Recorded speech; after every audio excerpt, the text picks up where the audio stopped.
Chapter 7, Renovation and Reopening. Viewed from a distance, Mountain View House still looked every bit the architectural gem. Up close, the hotel was in a state of abandonment and disrepair. Many of the grand old ladies were destroyed by fire, but somehow Mountain View House managed to escape such a fate. In 1998, it found a new owner, Kevin Craffey.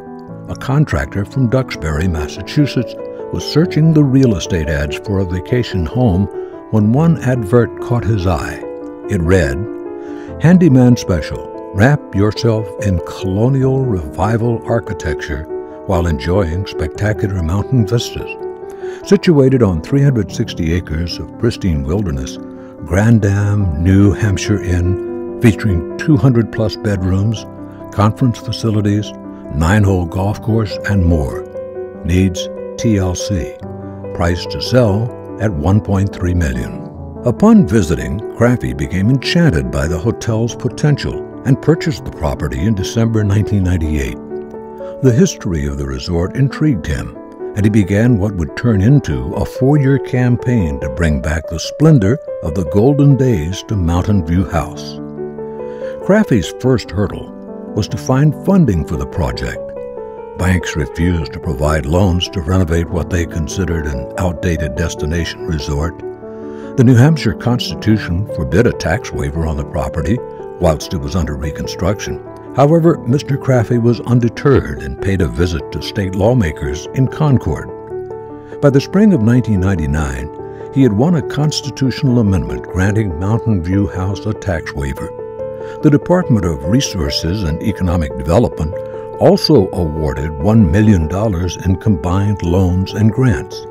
In June 1999, the Mountain View Golf Course was reopened after renovations to the pool, sports clubhouse, and lawns. The key piece of funding came from the New Hampshire Community Development Finance Authority in the form of $2 million of tax credits. Finally, the banks took an interest in the project. When the first meeting with a major bank had no results, the then governor of New Hampshire, Jeanne Shaheen, a strong supporter of the renovation from the start, stepped in and arranged for a bank summit. In March 2000, 3 of the state's banks provided the loans with one major condition: all the $2 million in tax credits had to be sold. With the deadline only 4 weeks away, none of the credits had been sold. Whitefield locals stepped in to buy what tax credits they could. Within 2 weeks, Mr. Craffey had managed to sell $300,000 in credits, but with $1.7 million left to sell, the hotel's future wasn't looking good. Mr. Craffey returned to Massachusetts to tell his family the news that the fight to save the hotel had been lost. His news was met with an unexpected response. His 5-year-old daughter, Felicia Rose, walked up to her father, punched him in the stomach, and pronounced, "Daddy, that's my castle, and you said winners don't quit." The mantra remained with him, and a few days later on a flight to L.A., Mr. Craffey found himself getting out of his seat, standing in the aisle, and telling other passengers about the hotel. He enlisted 5 passengers for advice, consisting of a national sales representative, a website designer, a housewife, and an accountant and a secretary.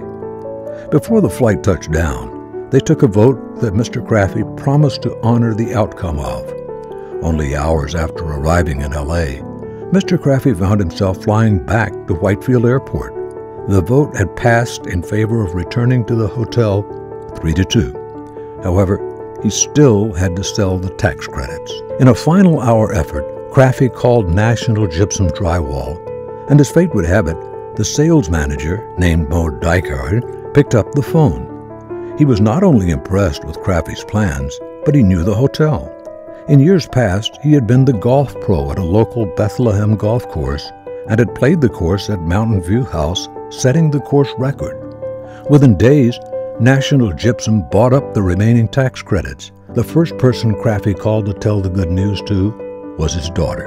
In May 2002, after the completion of a $20 million restoration, the Mountain View House proudly reopened as Mountain View Grand Resort and Spa.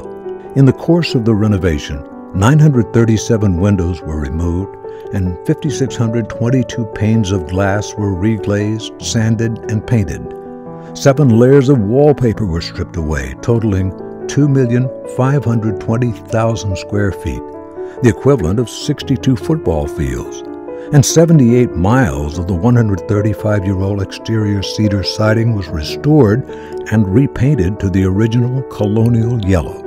As the end of the renovation drew near, the governor of New Hampshire, Jean Shaheen, paid a visit to the hotel. The original rooms had been converted into 145 guest rooms and suites, and the signature tower became home to a spa.